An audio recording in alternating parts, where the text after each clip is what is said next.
Bueno, buenas tardes a todos. En primer lugar, agradecer a Jaime, que lo conozco de toda la vida, un luchador incansable y que, bueno, y que en los últimos años pues está retomando esa actividad que siempre ha tenido. Y gracias por el Centro Andaluz y por invitarme. Bien, como algunos de ustedes sabéis, yo estoy haciendo un proyecto, estoy haciendo ahora mismo un libro sobre la transición Lora del Río, que lo tengo muy avanzado, que me está dando muchas gratificaciones por lo que me está aportando mucha gente, y por eso lo menciono, por si alguien todavía cree que puede aportar algo a lo que fue la transición en Lora, porque sepa que estoy en ese proyecto. Y entonces, cuando Jaime me ha propuesto hacer esta conferencia, de la que llevo bastantes años estudiando la época de la República, pues hemos hecho un paréntesis para preparar lo que va a ser la conferencia de hoy. Lo primero que os tengo que decir es que, como no queremos extendernos mucho en el tiempo, voy a pasar por alto muchas cosas que son pequeñitas, pero que pueden añadir que también son importantes, pero hoy vamos a irnos, digamos, a los acontecimientos más importantes que fueron. Y quiero además resaltar que vamos a sacar algunos archivos que los vais a ver por primera vez, en primicia, que no lo ha sacado hasta ahora ningún historiador, no está en ningún estudio, y vamos a verlo por primera vez en el día de hoy, y que creo que tienen grandísima importancia en la historia de Lora, concretamente en el periodo de la República. Además de esto, creo que vamos a hablar de tres personas, una de ellas de las que ya hice una conferencia, tres personas de las que se ha hablado muy poco en Lora y que creo que fueron personas muy importantes en esta época republicana, y las cuales cuando llegue el momento lo vamos a resaltar. Bueno, pues vamos a empezar por lo más básico. Lo primero es decir que la época de la República se suele dividir en 4 etapas. Bueno, ya sabemos que un día como hoy, 14 de abril, se proclama la República y hay un gobierno provisional en el año 31 hasta que hay las primeras elecciones, a las cuales se llama bienio reformista, que se encarga más o menos de elaborar una constitución. Luego hay un bienio conservador que empieza en el año 34 y por último el del Frente Popular en el año 36. Nosotros vamos a hablar de los primeros años. Vamos a parar en los primeros años y por qué vamos a hacer esa etapa, además de por la cuestión de tiempo que he dicho. Bien, porque en Lora del Río, en la época republicana, hubo 3 alcaldes. Si vemos este esquema, desde el 22 de abril de 1931 hasta octubre del 34, el alcalde de Lora del Río es Isidoro Mateo Martín. Desde octubre del 34 hasta febrero del 36 es Antonio Guillén García, y desde febrero del 36 a julio, ya sabemos por los motivos, hasta el golpe de Estado, pues es Pedro Sosa Trigo. Vamos a hablar nosotros en esta conferencia de la primera etapa, desde el año 31 hasta octubre del 34, cuando es alcalde Isidoro Mateo Martín. Bueno, como sabemos, el periodo, los años anteriores a la proclamación de la República, está la dictadura de Primo de Rivera, donde la posesión de la tierra está en manos de unos pocos, donde hay unas duras condiciones laborales, concretamente en la provincia de Sevilla, que era la obra más barata, la mano de obra más barata del país. Sin embargo, el paro era el más alto. Ni siquiera los que cobraban un jornal podían salir de la pobreza. Ante todo esto, la dictadura es más dura todavía con los trabajadores. Pero hay que saber una cosa, que a pesar de esto, la dictadura, a pesar de contentar a las clases pudientes, ni siquiera las clases pudientes estuvieron contentos con la dictadura de Primo de Rivera por muchos casos de corrupción y por muchas actuaciones, con lo cual entra en crisis y el propio Primo de Rivera dimite. Imaginar un dictador dimitiendo, ¿no? Pues se da el caso. Pasamos a la dictadura del general Dámaso Berenguer, que dura muy poco, y seguidamente al gobierno del almirante Juan Bautista Aznar. Este hombre, ya desesperado, y cuando ya, digamos, la presión popular está pidiendo elecciones y está pidiendo una apertura, pues se le ocurre de que no puede convocar elecciones generales, porque si convoca elecciones generales ganarían los partidos republicanos. Entonces dice, vamos a convocar elecciones municipales, que vemos a ver lo que pasa y luego ya veremos lo que hacemos, ¿no? ¿Pero qué pasó? Pues vamos a ver lo siguiente. En el periodo del almirante Juan Bautista Aznar se abre un periodo en que se abre la censura, puesto que se convocan elecciones municipales. Como se abre un poquito la censura, empieza a haber algún caso de que puede publicarse algún periódico. En este caso, en Lora del Río se publica el periódico Aksati. El periódico Aksati, que el director es José Mendoza Bello, del cual hice una conferencia muy amplia en su momento, que era un periodista loreño que nació en Lora del Río, cuya familia, el padre era de Lora y la madre era de Peñaflor, todavía tienen familia en Peñaflor, y el periódico Aksati, a pesar de la supuesta apertura que hay, empieza el primer número, aquí vemos la noticia, hemos recibido el primer número del periódico Aksati, semanario de Lora del Río, defensor de los intereses de la localidad. Bueno, pues en esa apertura también se abre el Centro Republicano de Lora. El Centro Republicano de Lora, que fijaros que se había cerrado en 1919 y estamos hablando del año 30. Fijaros todo el tiempo que estuvo cerrado. Bueno, pues a pesar de la apertura supuesta, al final denuncian al periódico Aksati y termina cerrándose. Multan, bueno, tenemos las noticias, ha sido suspendido indefinidamente el periódico Aksati, habiéndose impuesto a su director una multa de 250 pesetas, una barbaridad para la época. Y aquí, pues tenemos una noticia de prensa criticando que la libertad de prensa en realidad no era tal. Esto lo hablamos mucho más cuando hablamos de José Mendoza Bello, del cual hablaremos después. Bueno, pues lo que quería decir con esto es la que supuesta censura que se levanta no es tal, pero aún así se abre el periodo electoral para ver elecciones municipales en Lora del Río. Y aquí tenemos, para esas elecciones municipales, un mitin republicano, en este caso, que se produce en Cazalla de la Sierra, donde interviene Mendoza Bello. Y dice, entre otras cosas, para que veáis cómo era la opinión de Mendoza en aquel momento. Bueno, dice que se había tenido que ir a Cazalla de la Sierra porque en Lora no le dejaban vivir. Le habían censurado el periódico, le habían multado y le estaban persiguiendo políticamente. Y dice, en España vivimos sin ley. No viene esto precisamente con la dictadura de Primo de Rivera ni con la de Berenguer, viene de atrás, porque los técnicos políticos del añejo régimen ya habían prostituido la Constitución. Habla de las dictaduras, dice que el funesto Berenguer ha sido la más grande lesión que ha resistido el país. Y refiriéndose ahora al gobierno actual, ahora la comparsa de Aznar, es decir, el que estaba gobernando entonces, la murga del carnaval monárquico nos pregona el restablecimiento de las garantías. Monstruosas mentiras. Dice, habla de los centros republicanos socialistas clausurados caprichosamente, de los encarcelados y de tantos izquierdistas en el destierro. Esto es en víspera de las elecciones municipales. ¿Pero qué pasa en las elecciones municipales? Que en la inmensa mayoría de España, y sobre todo en las ciudades, ganan los partidos republicanos. Aquí vemos el titular del Heraldo. El gran plebiscito de ayer, España votó por la República. Eso fue el 12 de febrero, el 12 de abril, que fueron las elecciones. El día 13, el almirante Aznar entraba en el Palacio de Oriente de Madrid y le preguntan los periodistas que si habrá crisis. Y dice la famosa frase que dice, ¿qué más crisis desean ustedes que la de un país que se acuesta monárquico y se levanta republicano? Lo dice el dictador, fijaros la cosa. Bueno, pues ante esto se le aconseja al rey que se vaya de España y al día siguiente dice, con orden absoluto y entusiasmo frenético, que dio instalada la República, donde no hubo ni un herido siquiera, no solo ningún muerto, sino ningún herido. Se instaura la República, los periódicos, he sacado desde la correspondencia militar para que veáis que hasta el periódico militar ponía implantación de la República en toda España. Bueno, ayer se proclamó la República en toda España. Viva España Libre, se proclama la República, todos los periódicos. Bien, ¿qué pasó en Lora del Río?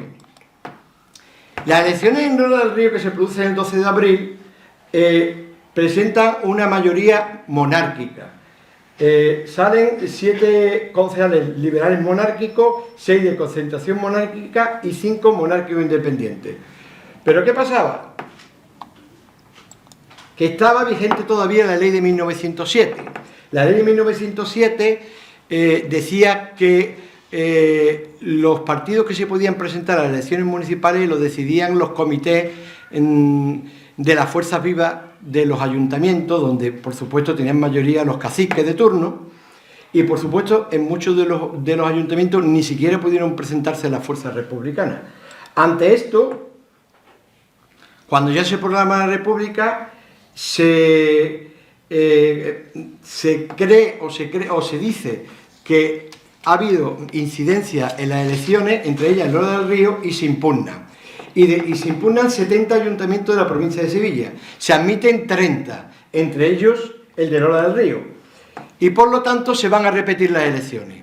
Mientras se repiten las elecciones, es nombrado alcalde, el que mencioné antes, Isidoro Mateo Martín. Vemos esta noticia: Isidoro Mateo Martín, alcalde presidente del Ayuntamiento de esta villa, 22 de abril de 1931. Isidoro Mateo Martín tenía la concesión de las loterías, o sea, era el administrador de loterías de Lora del Río, para que lo sepamos y lo identifiquemos. Bueno, pues este es el decreto que convoca las siguientes elecciones para finales de mayo. Pero antes de esas elecciones que se repiten en Lora de finales de mayo, ocurre una cosa en toda España, y es la famosa pastoral del cardenal, en este caso, que van a ser muy importantes porque el cardenal Segura, en su pastoral, dice de la República que es un castigo divino y ensalza la monarquía. Ante estos incidentes en toda España. Y en Lora del Río, pues ocurre también incidentes contra las imágenes en las iglesias.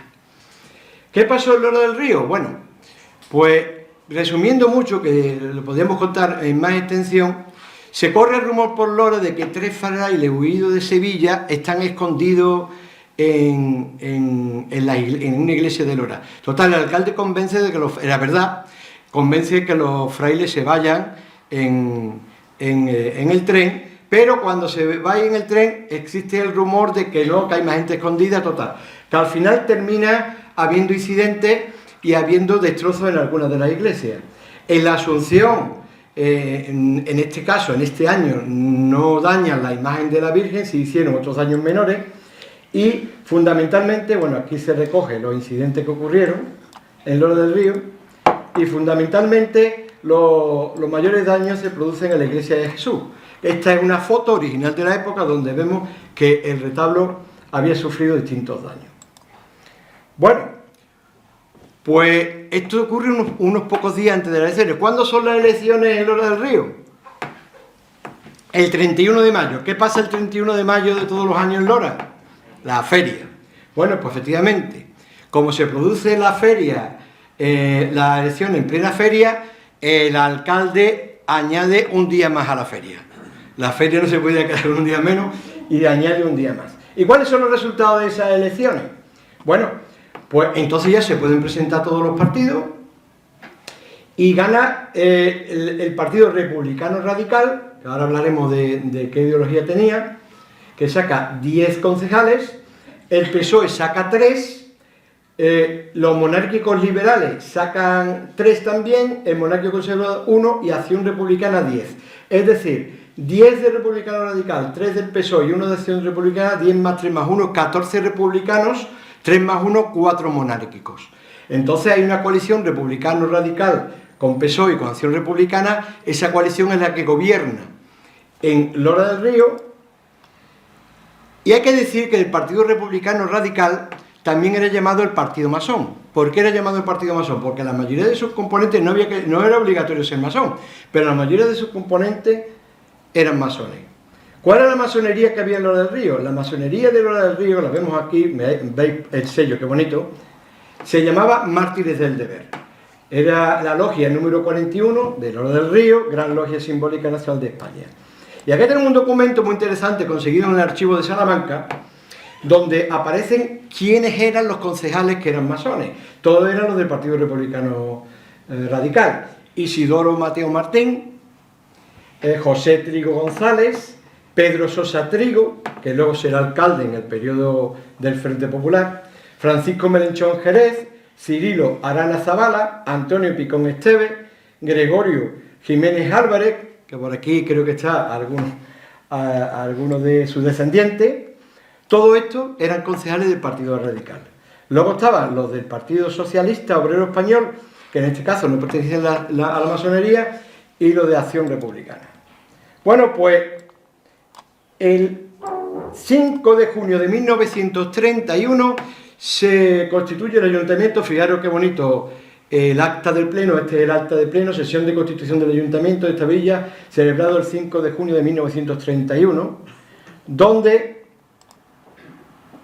es nombrado Isidoro Mateo alcalde. Vemos aquí la firma de los concejales de gobierno, en este caso Isidoro Mateo, vemos el de Pedro Sosa, Gregorio Jiménez, vemos todas las firmas, y aquí todos los concejales, incluidos los que eran monárquicos. Por lo tanto, se constituye un ayuntamiento con 14 concejales, perdón, con 18 concejales, 14 republicanos y 4 monárquicos. Vamos a pasar a las siguientes elecciones que se producen en Lora, que son las elecciones generales de 1931, que se van a convocar en junio. Se produce el periodo electoral y hay una candidatura que se va a presentar, cuyos líderes, como vemos aquí, entre otros, pero principalmente Ramón Franco, muy conocido porque era un héroe de la aviación, y Blas Infante. Y van a dar un meeting por los pueblos de la provincia de Sevilla, donde al final terminan en Sevilla, en Sevilla capital. Y una de las etapas era en Lora del Río. Bueno, cuando están en la campana, ya no le queda tiempo, no que iban a venir a Lora porque no les quedaba tiempo, pero llega una comitiva de Lora diciendo que el alcalde les ha prohibido hacer el acto electoral en Lora del Río. Ante esto dicen, no, pues entonces sí, vamos a ir a Lora, aunque ya se lo iban a saltar.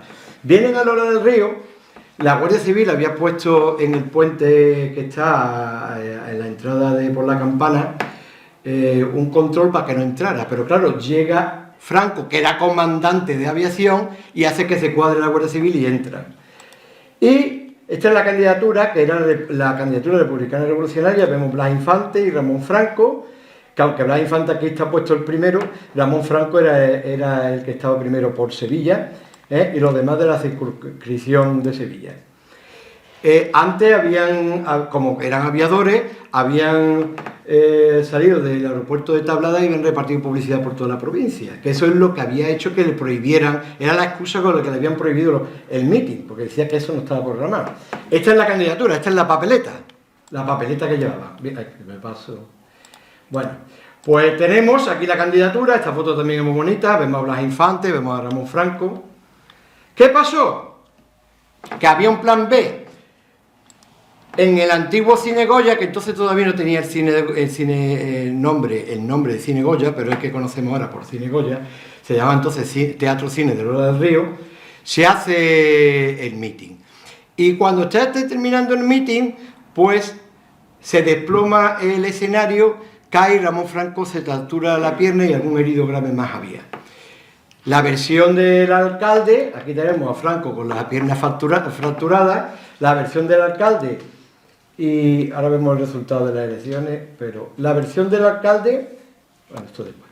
La versión del alcalde es que había sido un accidente. Sin embargo, en el libro de Juan Manuel Lozano, A Sangre y Fuego, este hombre consiguió un testigo presencial, que entonces era un niño, el cual contó de que habían cerrado una de las maderas, habían atado una cuerda a la madera y habían tirado en el momento exacto en que les convenía para que cayera Franco, y demostrando de que realmente era una trampa que habían puesto, y efectivamente le cortó toda la campaña electoral. Aún así salió de diputado.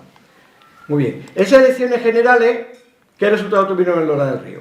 Bueno, por la coalición radical socialista, es decir, el Partido Republicano Radical, que ya hemos dicho antes, el PSOE y el otro partido republicano sacaron casi el 55% de los votos en Lora, el 54,9%.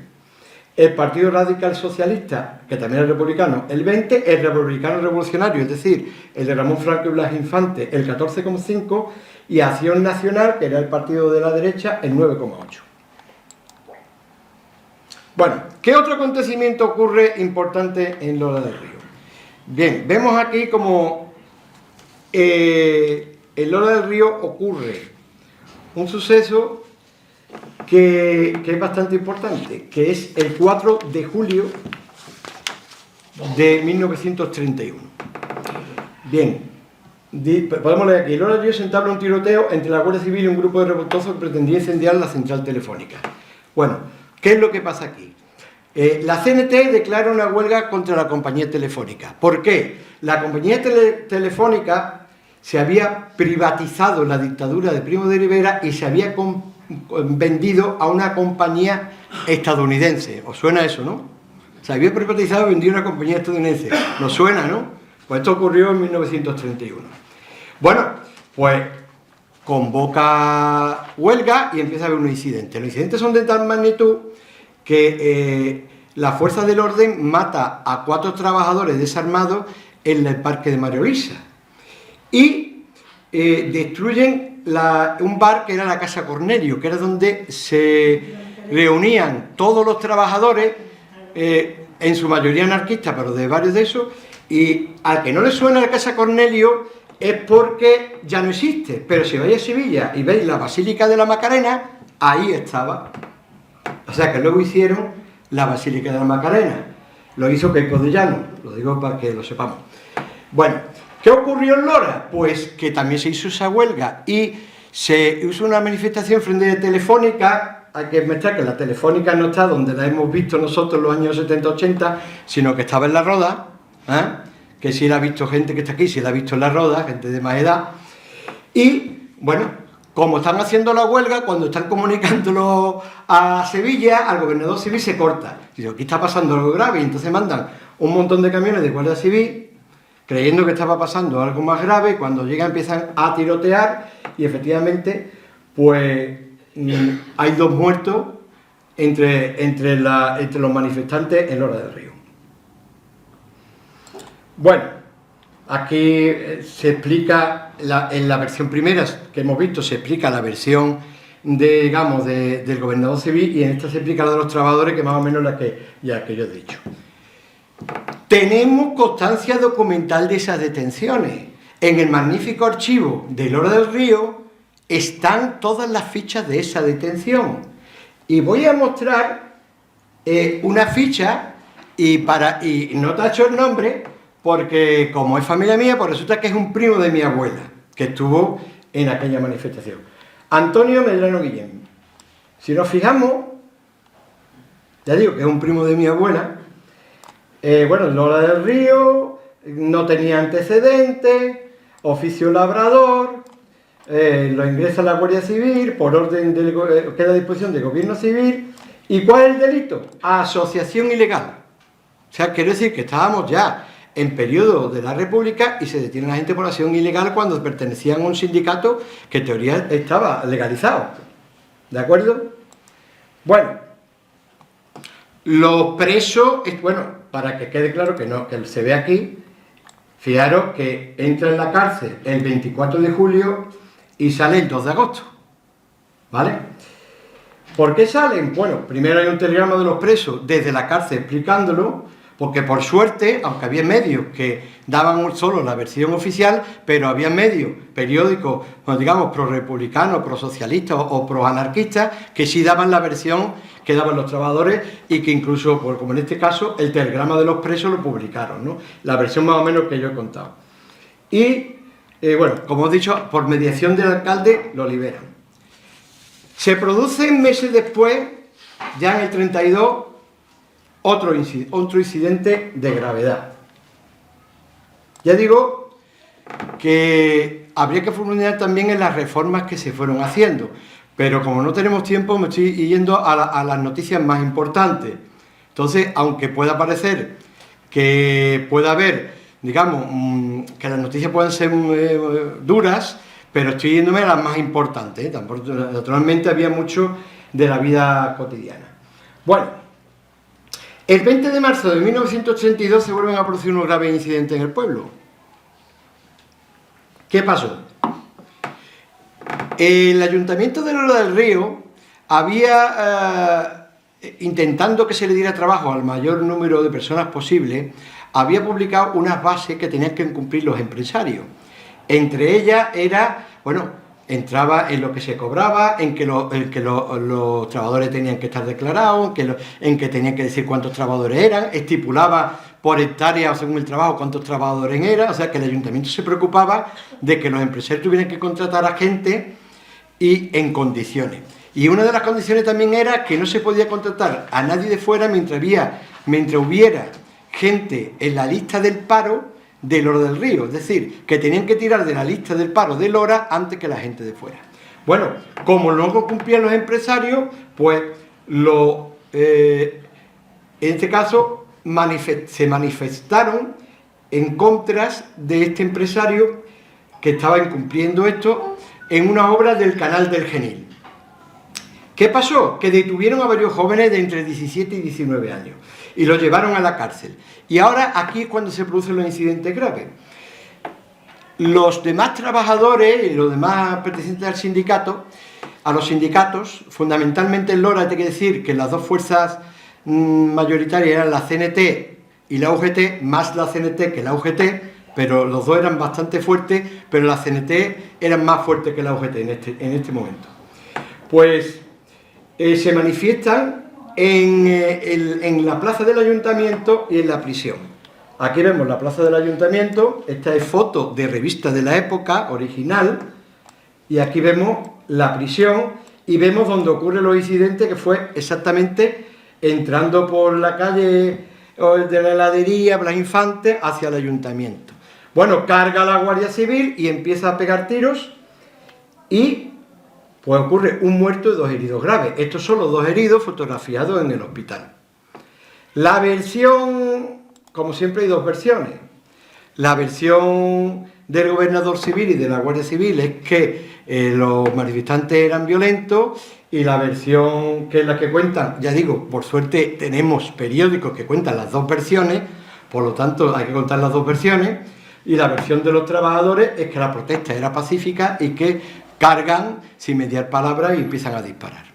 O sea que son incidentes bastante graves. Vamos a contar un hecho mucho más bonito en este caso. No todos eran sucesos graves. Bueno, en 1932 se eligen los representantes para la Asamblea de Córdoba, donde se va a debatir el proyecto de Estatuto de Autonomía para Andalucía. Y Lora del Río, fijaros, me gusta enseñar este documento porque fijaros aquí el documento, la tipografía de letra, el escudo, Ayuntamiento Republicano de Lora del Río. Bien, pues dice, este ayuntamiento, sesión del 11 del corriente, acordó designar para la asamblea que se celebrar en Córdoba con el fin de discutir y votar el Estatuto Regional Andaluz a don Francisco Melenchón, teniente de alcalde, y a don Adolfo García Abascal, secretario del ayuntamiento. 13 de abril de 1932, firmado Isidoro Mateo, que era el alcalde. Os dije que iba a enseñar documentos originales de la época que, bueno, yo por lo menos no lo he visto en ningún estudio. Tenemos este otro, firmado por uno de los concejales que va a asistir, Francisco Melenchón, que dice, habiendo sido comisionado por este ayuntamiento para discutir y votar el Estatuto Regional Andaluz, cuyo acto han de tener lugar en Córdoba del 8 al 15 de mayo próximo, hemos hecho un estudio del proyecto y remitido a usted. ¿Es usted quién era? Esa carta era al presidente de la Diputación de Sevilla, Hermenegildo Casas. Bien, y aquí están las enmiendas. Presentan 3 enmiendas, no las vamos a discutir ahora en profundidad, pero hay que decir que Lora del Río presentó enmiendas, en este caso, a lo que fue el estatuto, que ya sabemos que no llegó porque lo cortó la Guerra Civil, pero que ya estaba en disposición o estaba avanzando para poderse presentar. Entonces, vemos que simplemente son enmiendas a distintos artículos. Aquí vemos el artículo 5º y 6º. Dice, en virtud de la cual el cabildo quien designe, además del presidente, que haya un vicepresidente. Bueno, por ejemplo, aquí dice que no haya un presidente nada más, sino también proponen que haya un vicepresidente, en este caso de Andalucía. En otro, que la palabra descentralización se cambie por autonomía económica y administrativa. Esa era otra enmienda que presentaba Lola del Río. Y otra enmienda es añadir un párrafo: esta cartera sustituirá la cédula personal, cuyo impuesto quedará suprimido. ¿Esto qué era? La cédula personal es como hoy el DNI, solo que tener la cédula personal significaba pagar un impuesto. Entonces decía, bueno, en el estatuto se decía tener una cédula personal propia, es decir, como si dijéramos que los andaluces hubiéramos tenido un DNI propio andaluz. Esto es lo que se proponía. Pero que no se pagara el impuesto. ¿De acuerdo? Bueno, pues aquí está las distintas enmiendas. Por ejemplo, que la capitalidad de la región fuera Sevilla. En fin, este tipo de enmiendas. Bueno, este es otro documento muy interesante porque los representantes en la Asamblea de Córdoba, el concejal Francisco Melechón y el secretario Adolfo García Bascal del Ayuntamiento de Lora, escriben, dice: muy señores míos, con gusto les contesto a la amable comunicación y me complace en conocer el acierto de ese ilustre ayuntamiento. Esta es la carta del presidente de la Diputación de Sevilla, Hermenegildo Casas, a los concejales que le han escrito antes de Lola del Río. Con mucho gusto contesto la amable comunicación de fecha tal y me complace reconocer el acierto de ese ilustre ayuntamiento al designarle su representante en la Asamblea de Córdoba. Por lo tanto, el Ayuntamiento de Lola del Río en esta época es activo en cuanto a la autonomía de Andalucía, participando.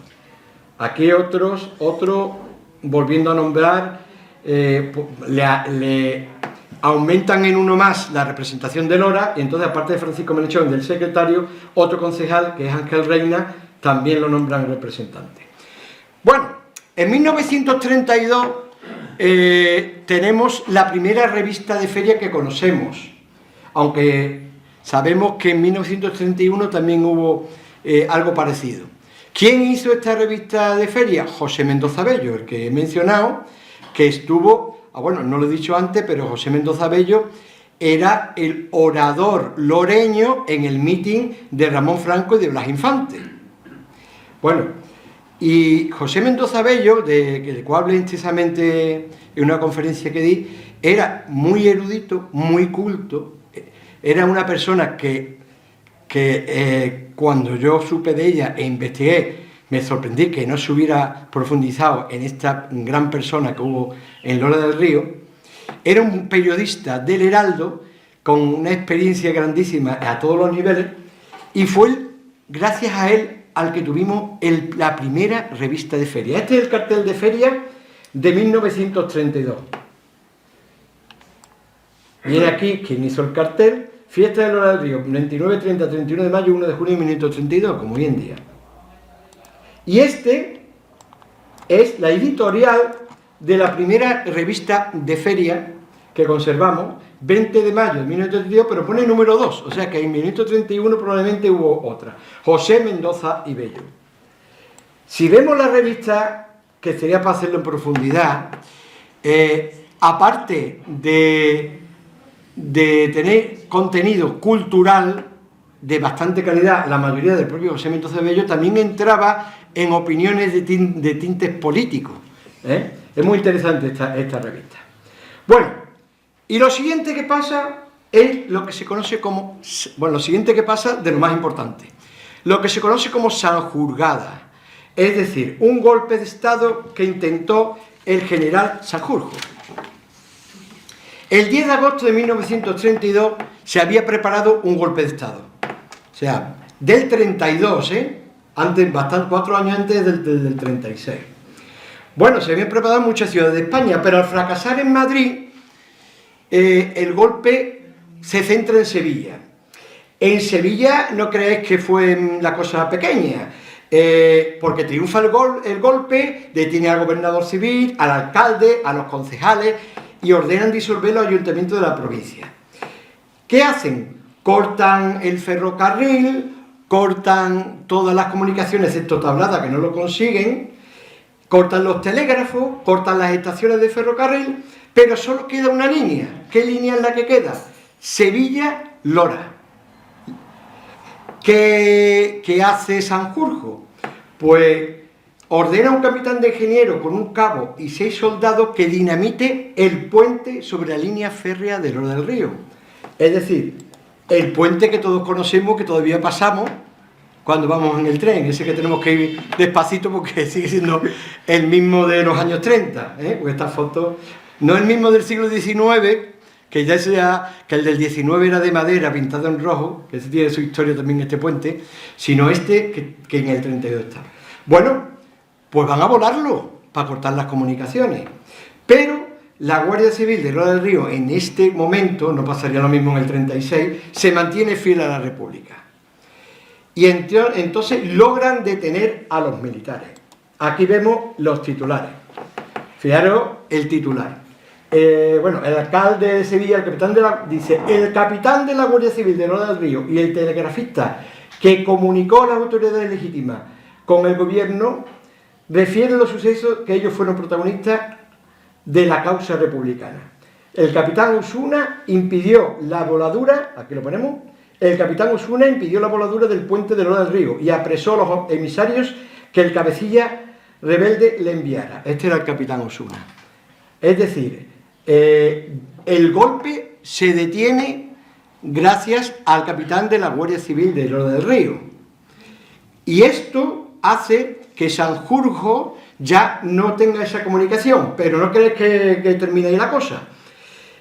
Se va con un número grande de soldados y se instala entre Lora y Carmona intentando resistir.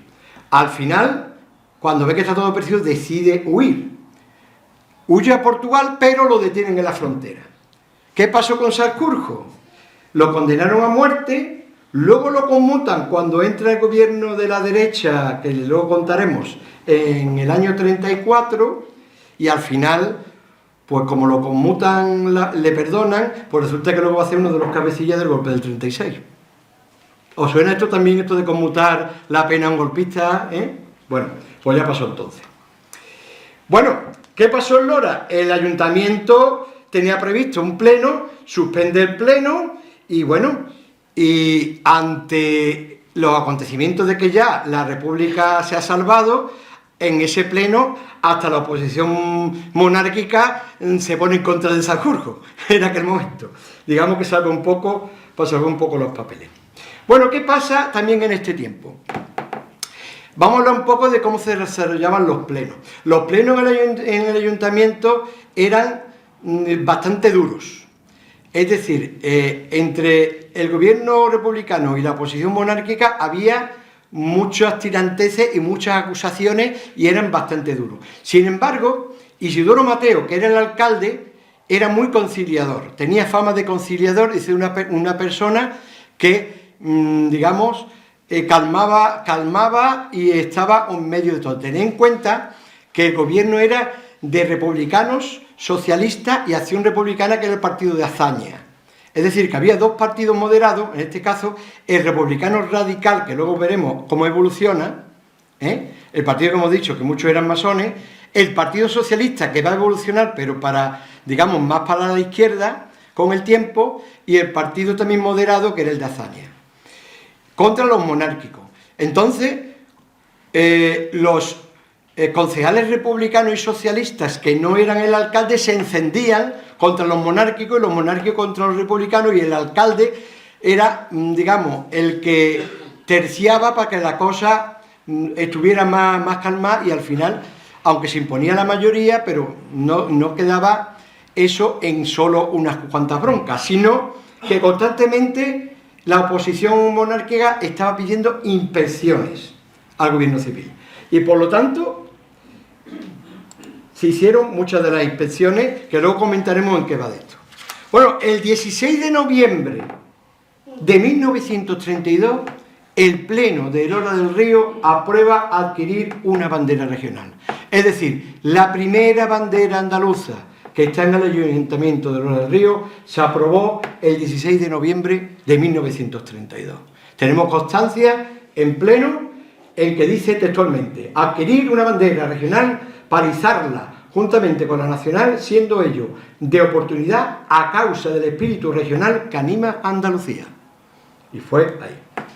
Bueno, lo que he dicho antes, enfrentamiento del gobierno republicano en Lora, estoy hablando del gobierno del Ayuntamiento de Lora, con la oposición monárquica. Pues el Heraldo, el Liberal también publica, pero el original es del Heraldo, publica ¿qué pasa en Lora del Río? ¿Y esto qué era? Dice, se habla de irregularidades. Esta era una carta que mandó la oposición monárquica diciendo que había irregularidades en el Ayuntamiento de Lora del Río. Pero el alcalde Isidoro Mateo nunca dejaba pasar una, siempre contestaba, y contesta varios días después en el mismo periódico, y lo titula igual, ¿qué pasa en Lora del Río? Bueno, pues lo que pasaba es, lo que hemos comentado, mandan a inspectores a ver si había lo que decía la oposición monárquica, que si había irregularidades en el ayuntamiento. Y contesta Isidoro Mateo, se ve aquí Isidoro Mateo dice, ¿qué pasa en Lora del Río? La contestación es muy sencilla. En Lora del Río lo que pasa es que el cacique de toda la vida no se resigna a estar en la oposición. Tan acostumbrado como estaba al mando y a ponerse por montera la ley y la justicia, cuando su aplicación no convenía a su odiado caciquismo. Conserva una pequeña minoría en el ayuntamiento y con ella trata de obstaculizar toda idea noble y generosa, descendiendo al terreno de la insidia y la calumnia, para procurarse adeptos y desprestigiar a los republicanos y socialistas que constituyen la mayoría, con el objeto de que vuelvan las huestes borbonistas a adueñarse de los destinos municipales, que también les iban.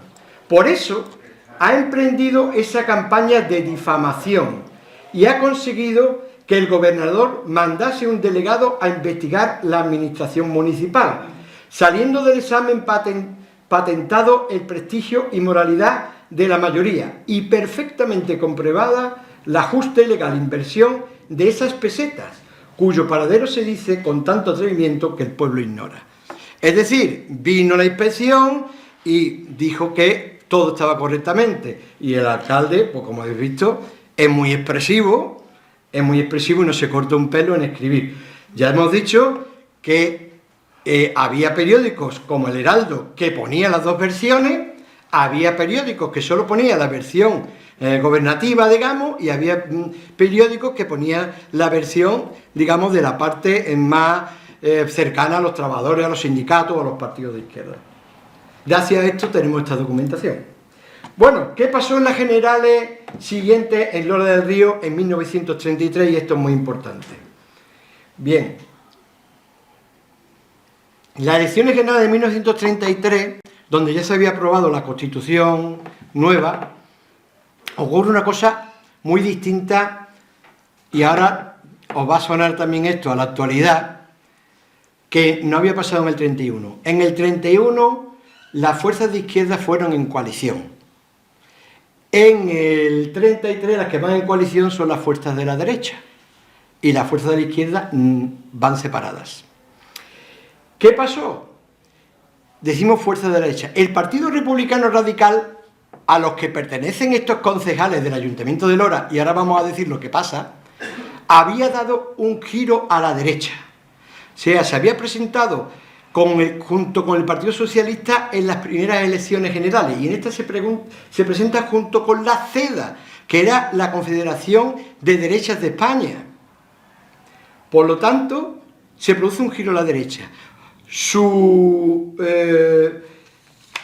líder, que era Alejandro Lerroux, que luego tuvo unos escándalos increíbles, había comenzado con un pequeño, y esto va a sonar también, con un pequeño partido en Cataluña contra los independentistas catalanes. Luego había convertido el partido en un partido de a nivel nacional, y al principio decía que era de centro-izquierda, incluso anticlerical, y al final termina siendo de derecha. ¿Os suena algún partido, no? Bueno, pues como va el Partido Republicano Radical, que se aprovecha de que hasta entonces tenía la fama de ser de centro-izquierda, pero que ahora se convierte, podíamos pensar que en centro-derecha, pero luego en bastante de derecha, con la CEDA, pues entre el Partido Republicano Radical saca el 49% de los votos en Lora. Claro, los concejales eran, y lo estaban haciendo relativamente bien, los concejales y el Ayuntamiento de Lora, el alcalde era de este partido. La CEDA saca el 41%, el PSOE solo saca el 4,7% y el PC, por ejemplo, solo saca el 1,4%. Lo digo porque luego cuando llega el 36 parece que el PC es muy importante y el PC en la República hasta la guerra tiene muy poquita representación. Tiene representación pero muy poquita. Y Acción Republicana el 1%. Fijaros los resultados en Lora del Río. Y como hemos dicho, este es Alejandro Lerroux, presidente de la República en este momento. Da un giro hacia la derecha, pero un giro radical a la derecha, o sea, bastante. ¿Qué pasa? Que en Lora del Río son de este partido, pero son leales a Martínez Barrio. Martínez Barrio, que si alguno sabe que en Sevilla tiene una calle, Martínez Barrio fue presidente de la República, fue ministro, fue presidente del Congreso de los Diputados y luego fue también presidente de la República en el exilio. Martínez Barrio, que era de este partido, del Partido Republicano Radical, no está de acuerdo con el giro de la derecha. Y decide formar su propio partido. Y por lo tanto, al formar su propio partido, podemos pensar qué hicieron los de Lora. ¿Se fueron con Lerroux, que había dado un giro a la derecha, o se quedaron con su líder en Sevilla, que es Martínez Barrio? Pues se quedaron con Martínez Barrio, fueron leales a Martínez Barrio, fundan la Unión Republicana y todos los concejales del Partido Republicano Radical ahora son de Unión Republicana, que es un partido de centroizquierda, o sea, digamos de izquierda moderada, ¿vale? Y ahora tenemos unos documentos también extraordinarios, que tampoco se habían conocido nunca. Y para eso tengo que explicar quién es Antonio Cepeda Aranda. Antonio Cepeda Aranda era un abogado que vemos, Antonio Cepeda Aranda, abogado de Lora del Río, amigo y correligionario de Martínez Barrio. Este hombre era abogado, fue fiscal y fue juez en Lora del Río. Y era del Partido Republicano Radical y luego de Unión Republicana, es decir, se alinea con Martínez Barrio con el centro izquierda. Y tenemos unas cartas en el cual tenemos a Antonio Cepeda Aranda, y ahora voy a decir que Antonio Cepeda Aranda en el 36 fue el jefe del Frente Popular de Lora del Río. Y luego diré qué pasa con él. Pero como no vamos a llegar al 36, pero lo digo para que veáis que si era un hombre de talante de izquierda. Bueno, pues tenemos varias cartas de Antonio Cepeda Aranda a Martínez Barrio. Este es Martínez Barrio, que ya hemos dicho que fue presidente de la República, en aquel momento era ministro de la República. Esta es la carta, una de las cartas originales, que la voy a poner y no sé, ya sé que no se entiende porque está en la letra original, pero me gusta poner original y voy a leer el contenido. Bien, mirad, Antonio Cepeda Aranda, abogado, Lora del Río, el membrete, 22 del 6 de 1934, veis que entonces no se ponía el 1, esto es muy de la época, 22 de junio del 34, bien, vamos a leer lo que pone. Recuerdo la situación, por si alguien se ha perdido. Ha cambiado el gobierno en la República, ya es de derecha, y el gobierno de Lora del Río era de ese partido, pero se han cambiado al partido de izquierda, o de centro izquierda. Y entonces, el partido que gobierna en el Estado va a intentar hacer acciones contra el Ayuntamiento de Lora. Y lo va a conseguir, no lo veremos. Dice esta carta: no ignorará que el gobernador está dispuesto a sustituir los ayuntamientos opuestos a su política. Y que en primer lugar está el de Lora. Le tendré al corriente de los acontecimientos, por si posible fuera impedirlo. La política tiene estos contratiempos, pero favorables o adversos, siempre estaré a su lado. Su buen amigo y correligionario, el que ESM significa que estrecha su mano, Antonio Cepeda Aranda. Es decir, está diciendo que nos quieren quitar del ayuntamiento, que lo estamos viendo venir. Pasamos a la siguiente carta, que es del 30 de junio también del 34. Dice lo siguiente, lo mismo, Antonio Cepeda Aranda dirigiéndose al ministro Martínez Barrio.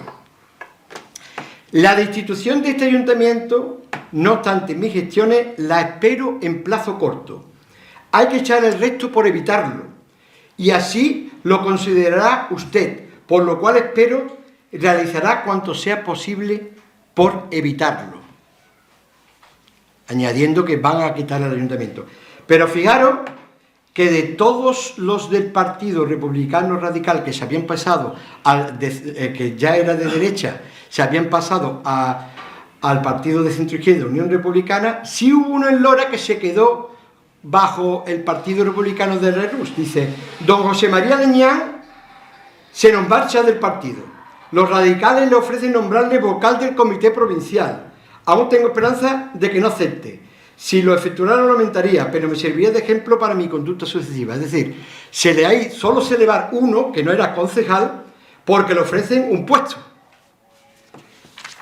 Y tenemos la tercera carta de Antonio Cepeda Aranda, a Martínez Barrio, donde dice: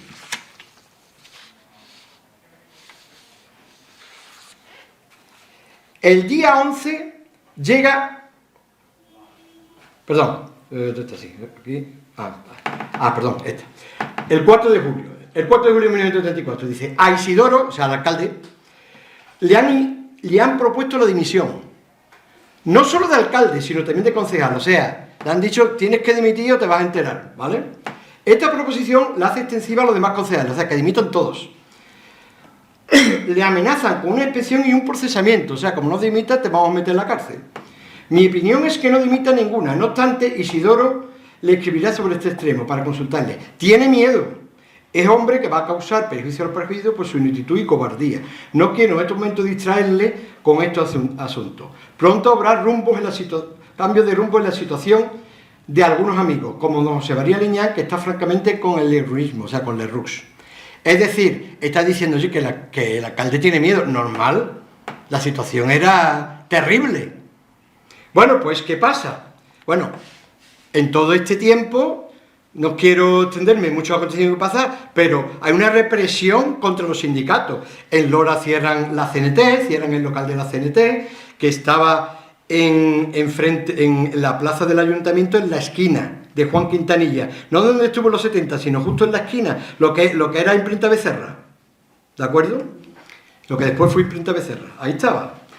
Bueno, cierran el de la CNT y van con, en fin, cambia radicalmente el gobierno la actitud contra todos los sindicatos, etc. Bueno, pues el gobierno de Lerroux aprovecha la ocasión y efectivamente destituye a la corporación elegida democráticamente. Esta es la sesión, este es el pleno del 11 de octubre del 34, donde cesan al alcalde de Lora del Río, Isidoro Mateo, y además a todos los concejales. Y aquí vemos la firma de los concejales y aquí vemos la nueva corporación. Aquí está la nueva corporación que se elige, que ahora diremos quién es. El nuevo alcalde es Antonio Guillén García. Y fijaros, porque los que nombran son 12 del Partido Radical, es decir, del Partido de Lerroux, de la derecha, y 6 de Acción Popular, de más derecha todavía. O sea, pasan a ser 18 concejales de la derecha elegidos a dedo desde el gobierno de España. Bueno, pues Antonio Guillén García de Lerroux pasa a ser el nuevo alcalde. Esto pasa en octubre del año 34. Y, por lo tanto, a partir de ese tiempo ya la derecha controla las instituciones, controla el gobierno central, controla la Diputación, controla el gobernador civil, controla las instituciones, el sistema judicial, lo controla todo. Estamos hablando de octubre del 34. Y en muchos casos la prensa empieza a ser censurada, la legislación social que se había aprobado la paran bien o la cambian, o bien simplemente no la aplican. Esto suena, ¿no? No aplicar leyes que están aprobadas. Prohíben sindicatos, incluso muchos de esos jefes de esos sindicatos pues son hechos presos en el año 34. Vamos a resumir un poquito el gobierno de Isidoro Mateo, porque aquí termina el gobierno de Isidoro Mateo. Recuerdo que el gobierno de Isidoro Mateo, que aunque gobernaba con el PSOE, digamos, con partidos más de izquierda, en realidad el gobierno se puede decir que fue más bien de centro-izquierda. Fueron reformas moderadas, aunque desde el punto de vista de los terratenientes pues les podían parecer barbaridades. Por ejemplo, el hecho de que dijeran que los empresarios tenían que coger los trabajadores de la lista del paro y no los que ellos quisieran, al sueldo que quisieran, pues les podían parecer muy revolucionarios, pero en realidad no eran unas medidas, digamos, de un calado. O sea, no era ni quitar tierra ni ningún tipo de estas cosas, simplemente de justicia social, ¿no? Por ejemplo, pues se abrieron colegios para niñas, se hizo reforma en cuanto a comedores sociales, se hicieron distintos tipos de reformas que normalmente favorecían a las clases trabajadoras. Pero es cierto de que se vio entre la presión de la izquierda, sobre todo del Partido Socialista, de la UGT, por un lado, y más todavía de los anarquistas de la CNT, por un lado le presionaban para que las reformas fueran mucho más grandes, y por otro lado estaba la parte del centro derecha y sobre todo de la derecha más radical, que precisamente empujaban para que no se hiciera ninguna reforma. Por lo tanto, se vio entre las dos partes. Pero, sobre todo, el problema que tuvo es que no tenía suficiente dinero el ayuntamiento como para hacer toda la reforma que pretendió. ¿Te queda mucho? No, voy capaz. Por lo tanto, Isidoro Mateo Martín fue el primer alcalde republicano que tuvo del Río. Voy a terminar diciendo lo que pasó tanto a Isidoro Mateo Martín como a Antonio Cepeda Aranda, el que escribía las cartas a Martínez Barrio, porque, sobre todo en el segundo caso, es significativo. Isidoro Mateo Martín falleció el 18 de julio del 35, es decir, un año antes de la Guerra Civil. Pero fijaros cómo era la cosa, porque tengo aquí una carta. Tengo una carta de Pedro Sosa. Pedro Sosa fue el alcalde del Frente Popular que hubo después en el 36. Pero lo he sacado porque, fijaros, porque cuenta lo siguiente. Hablando ya no del capitán de la Guardia Civil que hubo antes, sino del que había en ese entonces, que va a ser el mismo que va a estar cuando estalla la Guerra Civil. Del capitán de la Guardia Civil. Dice, pues para este tío, sí, entonces todavía también se decía esta expresión, para este tío. Pues para este tío no ha pasado aquel tiempo, se refiere al tiempo de la dictadura, en que también le fue a ellos. Pues a los 6 meses de muerto nuestro inolvidable Isidoro Mateo, o sea, después de 6 meses de morir el alcalde Isidoro Mateo, le registraron la casa y de la sorpresa que llevó la viuda, por poco le cuesta la vida. O sea, le registraron la casa de la viuda cuando el hombre ya llevaba 6 meses muerto. Y voy a hablar de qué le pasó, y con esto termino, a Antonio Cepeda Aranda, del cual en otra ocasión habría que hablar mucho. Repito, Antonio Cepeda Aranda fue abogado, fue fiscal y fue juez en Los del Río. Y era, en este caso, o fue en el año 36, el jefe del Frente Popular. Y la guerra, el 18 de julio, cuando estalla la guerra, le coge en Sevilla. Y hace poco he conseguido este documento que nos dice qué le pasó. Sabemos que murió y sabíamos la fecha, pero fijaros el documento. Tienen que declarar o piden declarar que efectivamente ha muerto en el año 1980, que ha muerto legalmente, que no es tan fácil comprobarlo. Entonces el juez pide que haya 2 testigos, y efectivamente hay 2 testigos. Y voy a leer este grandísimo documento. Dice: se tomó nueva declaración a la presencia judicial a los 2 testigos que ya habían depuesto anteriormente, manifestando el primero de ellos, cuya edad se aclaró era de 78 años, o sea, si en el año 80 sería 78, es que en el año 36 tenía 34 años, ¿de acuerdo? Se aclaró tenía 78 años, que como ocurrieron rumores de que Antonio Cepeda Aranda había sido fusilado en la carretera vieja de Carmona. Murió en la carretera vieja de Carmona el 11 de agosto de 1936, el mismo día y el mismo sitio que Blas Infante. Antonio Cepeda Aranda había sido fusilado en la carretera vieja de Carmona, en el lugar donde existe el cruce de aquella con la nueva pista construida.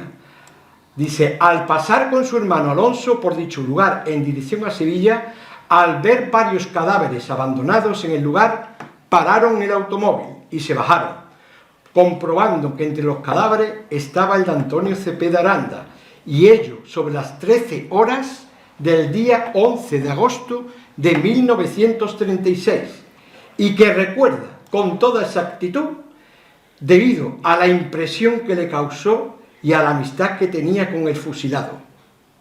Y ahora el otro testigo dice: por su parte, la otra testigo, o sea, mujer, manifestó que el día 11 de agosto de 1936, y con motivo de trasladarse por carretera a Sevilla, al llegar al cruce de la carretera de Carmona, hoy conocido por carretera vieja de Carmona, había un montón de cadáveres, y al decirle los hombres que le acompañaban que entre ellos estaba el de Antonio Cepeda Aranda, la declarante se bajó del vehículo y vio, en efecto, el cadáver de este, que yacía entre otros cadáveres y una gran mancha de sangre. Creo que el documento es claro e importantísimo. Por lo tanto, aparte de lo que hemos hablado hoy, yo creo que hay 3 personas en Lora del Río que hicieron mucho por la República.